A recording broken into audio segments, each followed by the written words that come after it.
Hello everyone, I'm Melody Trice, and I'm super excited that you all have tuned in into my show. First of all, I have an amazing show in store for you all. Guess what? I have with me Tina King today.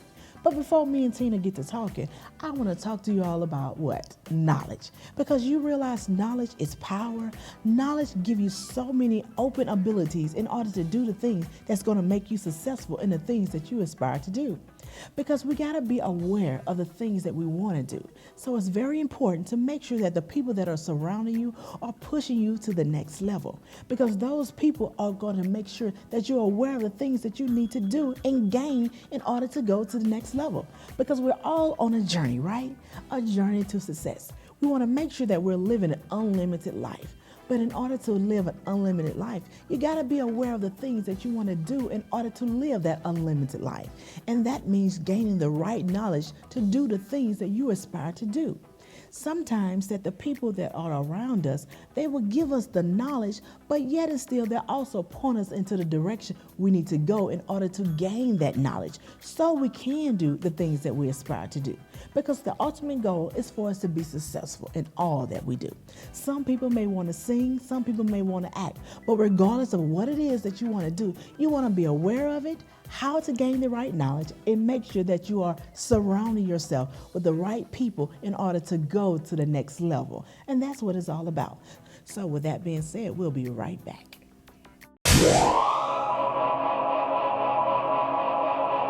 Hello everyone and welcome back. I am super excited because today I want to celebrate a very special actor in the entertainment industry. He's been on White Man Can't Jump, Transporter 2, Son of Brother, so many different movies. And one of my favorite television shows, which is The Jeffersons, of course, he has just shown that determination and consistency does work in the entertainment industry. So without any further ado, I want to welcome Mr. Ernest Hardin Jr. Oh my God. I so appreciate you being here on the show. Oh, thank you so much for inviting me. You're like a true trailblazer, you know. He's been on White Man Can't Jump, Transporter 2, Son of Brother, and so many, many more. Yeah. So, with But I heard that you have one favorite. Oh, I do have a favorite, and that is The Jeffersons. Oh, okay. Yeah, I watch that still to this day. I still watch The Jeffersons. I can never live that down. I had a great time. I played the character Marcus that worked in the cleaners. Yeah. And I was George Jefferson's protege. It was a big break for me. I was in New York for a while, hustling around, then finally got a screen test to come out to LA to audition for Apocalypse Now. Wow. Yeah, but I didn't get the role. A little actor by the name of Lawrence Fishburne. But I stuck around LA, and then I finally got that role on The Jeffersons, and I did it for 4 seasons. Wow. And it was a great cast. I had a great time. Yeah, you looked like you had a lot of fun too. I did. It was a lot And of fun. I also saw you on The Good Times when he came in. I don't know until you come out of there. It was funny. The Jeffersons wouldn't let me out of my contract to do other stuff, but it happened that that was a Norman Lear show, and they let me out to do that particular Good Times, and I had a great time doing that. It's funny that Hal Williams played my father, and Esther Roll was, she was JJ's mother, and she was like a mother to me in real life. How was it working with her? Because she just seemed so amazing on camera. She was great. She lived near me in Baldwin Hills at the time, so I used to go around and take her trash out and get all the knowledge that she was. She was an icon, and she was really a great mentor to me. So I enjoyed it, and being on the show, the cast was real cool. Everybody they had so much fun over there, and it was a good time. A good time. I think that's so amazing. One of the things that I really want to know from you, what probably was the most favorite show that you was on? It could be a movie, television, This was my favorite show. I had the most fun, but I did a movie where I starred with opposite Betty Davis. Okay. And I'm probably the only black man to ever star opposite her, or only black person, period. Wow. Ever star opposite her before she died. And we stayed friends afterwards. The movie was called White Mama. I saw that on your IMDb. She played my mother. Oh. And it was actually, it was a TV movie, but it was up for an Emmy. and they boycotted the Emmys that year, so that kind of hurt us. But I think, but we were nominated. Awesome. And so that's a great feather in my cap, and I can tell my grandkids. I really love that movie. Also, I had a bunch of fun in a movie called Final Terror with Rachel Ward and Daryl Hannah, and also a movie, and White Men Can't Jump, of course. I love White Men Can't Jump. We had so much fun. I mean, I played a lot of basketball coming up, played in high school and also freshman in college at Michigan State University, but that's as far as I went. But I really loved the game. A lot of my friends went to the pros. And when I got cast as George in the White Men Can't Jump, I called my mother and said, "Mom, I finally made it to the pros. I'm playing basketball and I'm getting paid for it." And she said, "Well, it's about time. You know, basketball you've been playing." So I really was. That movie was great, and I didn't know if it was going to take off like it did when we did. But that became like iconic. All the basketball players everywhere saw it, and everybody, and it's just kind of like a little cult classic now. Yeah, I love White Men Can't Jump. You know, like some movies you can still watch over and over again because it was great acting. Yeah. You know, and with that being said, also, do you feel right now that it's easier for a black person to get a role, or do you think it was probably more easier back in the day? No, it wasn't easy back then. You know, now you got cell phones, computers. You can send a million pictures out. Where you don't even have to leave your house, where we had to go and deliver each one by hand, you know. Really? Oh yeah, I mean what? There was no internet. I had a phone booth that I would hope it was like in an obscure place that I was hoping that nobody would use that much, and I called that my office. And we had a $6 answering service. Wow. So you call the answering service and you tell them, you pay them $6 and they will take all your messages, and you leave that particular number.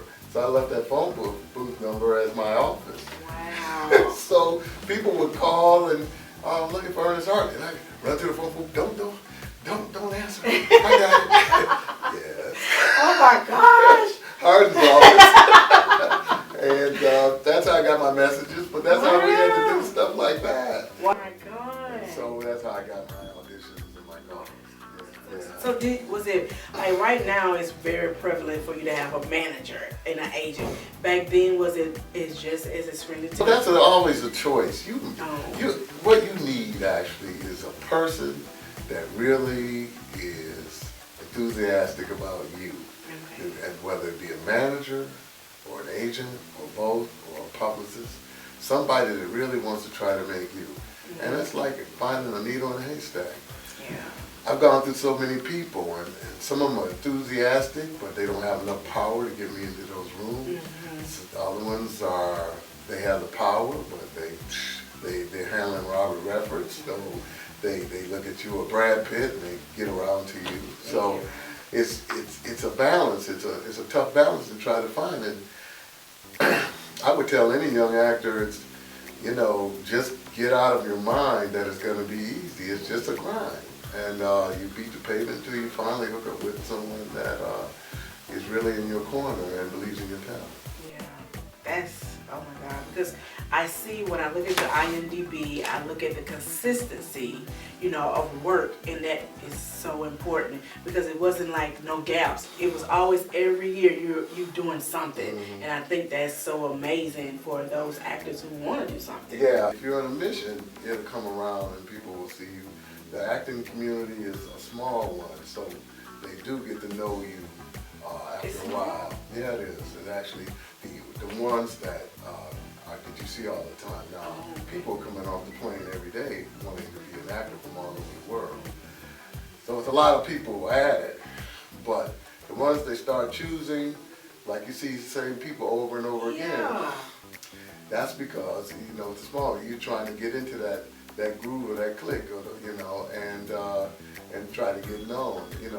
I'm blessed to have some notoriety, and even I would like more.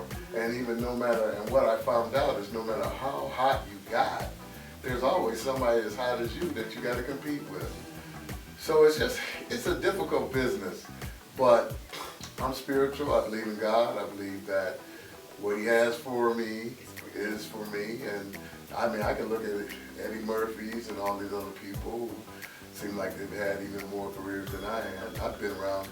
They were watching the Jeffersons before they. So, but you know, I believe it's my destiny, and I just look at it. I stopped looking at others and stopped just staying with what I was doing and figuring that when it's my time to really explode on the world, it will. And if it takes longer, that's fine. It's just the time that God wanted. And I really believe that. And that's the one way to keep your sanity. Oh my God, it's so good what you just said, because that's something I say to myself. I said, well, I got all the time in the world, because it don't matter when it happens, as long as I know it's going to happen. If you stay consistent, keep trying, doing these things, and, you know, and just keeping your face out there no matter what. And sometimes it's slow. You think it's unique to you, but it's not. It's unique. It's the same to me. It's just like I just finished a job, but I'm looking for another one right now. Oh my God. Yeah. So it's always you. It's always, even though you got this gig, it's always you're gonna have to keep at it. If you get blessed, like like when I was doing the Jeffersons, for example, it was a regular series, so I went to work every day. So that was great. You know, where if you get on something, yeah. But that's what I'm saying. When you really work, it's nothing like it. When you're working and you're doing what you love to do, and you're making that money, you're flying like an eagle, and you're flying higher than most people. Wow. But that's what makes it so difficult, because so many people want to do that same thing. Yeah, but that's what, you know, but some of them are going to drop off, some of them are going to get tired, some of them get sleep when you are out there hustling, some of them are not going to study when you are studying, you know, it'll weed itself out, and it's a grind. That's what I see the competition comes in, is some people are going to do what the other person's not going to do, and that's what set them apart. Yeah, that's right. You know, because some people want to study, some ain't. And so when you say that, that's so important to all the people who aspire to act, is to stay consistent in that. And you know, like some people Facebook me, well, how do you be an actor? How can you become an actor? I'm like, it's so much to that, you know? And it's like, and they feel that, you know, I'm sliding them. I'm saying, hey, unless you're serious, you know, don't even come out here, or don't even think about it. If you think it's going to just be something that I could tell you in a couple of words that you can make it, it's silly. You know, it's even now, every week I go to a thing called the Actor Studio. Actor Studio is a renowned place for actors. Martin Landau runs it in LA, and Al Pacino runs it in New York. Wow. And it was started by, well, Marlon Brando and all those guys were back there in the day. They started it, and Lee Strasberg is actually the one that was the head of it. He's passed, but he was a great acting teacher. And I think that they studied the Stanislavski method. Yeah. But it's sort of like a gym for actors.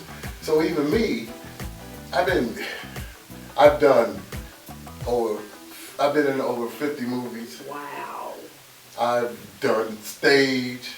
I graduated a degree from Michigan State University, so I started out that way. In the theater. Yeah, and I've done play out. Last year I had a one-man show called Beethoven's Misfortune Cookies that we took around the country. Wow. One-man show. We stopped it at Michigan State, and it was like well received. It got great reviews. But I'm saying, like, with all that, I still go to the Actor Studio on Fridays and learn and study and continue my craft. That is so big. Oh my God. You know, and Martin Landau is actually my acting teacher. So it's just like, it's a constant. And you got to just take any level that you're on and continue to elevate from that particular level. I mean, you know what I mean? I can't, my friends or the people I know, maybe if something fits you that, you know, I can say, oh yeah, what about Melanie? You know, yeah, but mostly that's my crew. But if you're like wherever level you're on, if you're serious about that and elevating to the next level, that's how you get there. Then all of a sudden, if you stay out there, everybody gets a break. Yeah, it's not all doom and gloom. Boom, something happened. Wow, I got a break today. I remember we were, it was me and my buddy, he was in the car waiting for me. We were singing good times. Good times. And I had the script in my head and we good times. So I mean, it's, you know what? You got to love it. Yeah. You got to love it. You got to love it with all your heart, and you got to take the good with the bad. Networking is a very powerful thing. All of it. And I wasn't good at networking for a while. I wasn't good. I kind of shy, didn't like to talk to people. I do my work and get out of there. But I realized that, hey, you know, that's a big part of it too. Yeah. Who you know, a lot of it is who you know.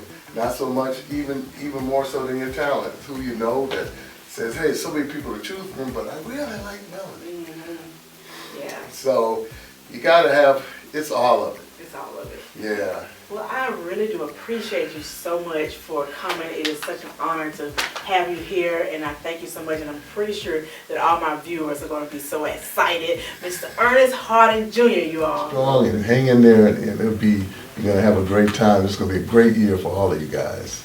Thank you. I'll be right back with Tina King talking to us about how she was aware of the things that she wanted to do in life.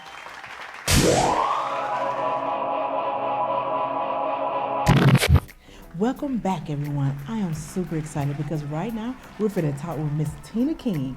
Hey, Tina, how you doing? You look so good. Thank you. I haven't seen you in a while. Thank you, ma'am. Thank you, ma'am. I'm so glad that you're here with me on the show today and here to let everybody know about your awesome journey with your acting. It's been a journey. It's been a journey, girl. But it's been a good journey, ain't it? It's been a good journey. You know what? I'm learning how to enjoy the journey, not looking at the how hard it's been, but to enjoy it because there's a lesson and there's blessings in the journey. Yeah. And one of the things we want to talk about is, you know, what inspired you to be an actress? Born and raised in the South, you know, coming from a family of working women, and that's all we did growing up. You know, I started working at 13 years old. Wow. Coming from a household of a woman who just worked. Yeah. And in the healthcare. And I just used to be in awe with the television shows that was coming on and learning different characters, Knots Landing and Dynasty, and I used to love watching, being an actress and playing myself in the mirror. And he was a girl. exactly. And I started, you know, almost grown. I was grown because I couldn't do it in my household with my mother. Yeah. So when I ventured out into Atlanta, that's when I started taking classes. And then, you know, the coaches would start blowing my head up because they thought I was just kind of like natural, and I had a subtle ability. It was like I wasn't trying to act. You was doing it. It was just like I was just doing it, and they liked what they saw. So, you know, that made my head just like, whoo. When you say that, that makes me, you know, because one of the things I do realize with acting, they're always teaching you to be yourself. Right. So that lets me know that you are aware of who you are. Right. I just had this, you know, being an actress, I'm learning it's like 95% of personality and 5% of acting. Yeah. You know, you can't stage it. You can't be too big. You can't be over the top. It's just like you have to be subtle. Like, just be yourself. Like we're in a conversation right now. And that's real. And that's real. Exactly. You know, and one of the things too, as you say, you come from, you know, Atlanta, now you're here in LA. How did you make that transition of coming from Atlanta to LA? Or do you do both? Actually, what happened is I went from Atlanta to New York. What? And what happened was I had a townhouse at the time, and I got tired because I felt like I was being my mama, working. I just got tired of working, and I had a townhouse. I put it up for sale. You had it going on, girl. And I got on the road, and I made that transition to go to New York City. That was that was a stumbling time for me going to New York City because I was coming from the country. I was on my own. I'm not the type of person to ask anybody to help me out. It was just that independence about me. Oh my God, we like having the same thing. You know, when you say that, because I'm thinking about me coming from Alabama, you know what I'm saying, coming to LA, you know, on a whim. And when I came, country girl coming to this big city, and I literally had to just learn so much, you know. Still got that country slang, you know. I keep mine too. Okay, but you know, I'm like, wow, we have more in common than I actually thought, because going from Atlanta to New York is really big. It was, and I stayed in my car for 6 months. Really? It wasn't supposed to be that way. Wow. When I left, I had made arrangements to live in the YWCA, and I gave the lady, Miss Carol, my card, and the YWCA was in Connecticut, and I gave her my card, and she says, okay, so your room number is going to be 639. I remember it like it was yesterday. And then I told her, I says, well, you know what, I'm leaving in the morning, so I should be there late tomorrow night. And so she told me the room number. She said, stop by the desk and get my keys and everything. And when I made it up there, I went to the desk, and they never said my room. I said, but you do have a 639, right? And they said, yeah, you do have 639, but somebody's occupying 639. Wow. And I'm like, well, I'm coming from Atlanta. I don't have no place to go. Wow. And I just gave this woman my card, and she says, well, she said, did you check the banks? Because she says it was never taken out. Wow, that's deep. So they did. I said, well, okay, well then, you know, maybe we can get another room. But to make a long story short, it didn't end in my favor. Wow. And I was the type of person where if I came that long a distance, I wasn't going to turn around and go back home. But you know what, when you say that, that makes me think it. I'm like sitting here thinking, plunder in my head, because it goes with what I'm talking about with the show about being aware, you know, and gaining knowledge in order to be successful.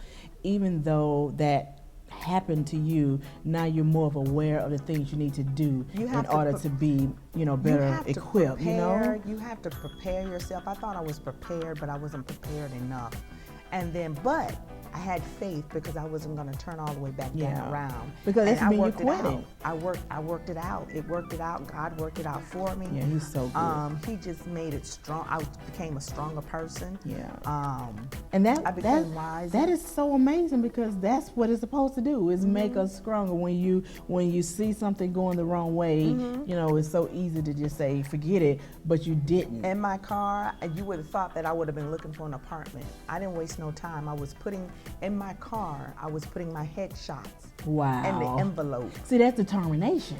Okay? That means, okay, you know what, regardless of what's happening with me right now, I'm determined that I'm going to make it. And look where you're at now. You're in LA. So let's talk about the productions and things that you've been a part of. And of course, I just want to hear it. I don't even want to say, I want to hear it from you. So let everybody know.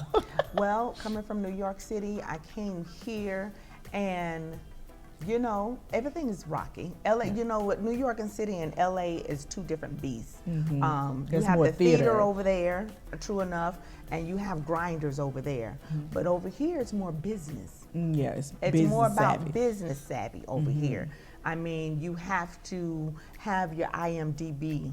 Yeah. And you have to have your own personal website. You have to have, it's more show business over here. So with that being said, Tina, could you please let everybody know how they can continue to follow you on all your social media? Okay, you can follow me on Facebook on Tina L. King. That's like Taraji P. Henson. It's Tina L. King. And you can find me on Instagram by my stage name, Autumn Eyes 68. And you can follow me on Twitter. That's TK Hope for Cancer, and that's my cancer page, because I'm an ambassador for the cancer community. Awesome, that sounds awesome. Well, Tina, I thank you so much for just coming and being a part of this show. So you all, I'm so happy that you all tuned into my show. I'm thankful for my guests and all the things that you all seen today. So with that being said, I want to make sure that you all are following me on my Facebook, Instagram, and Twitter, and make sure that you subscribe to my YouTube channel. So till next time, your girl, Melody. you.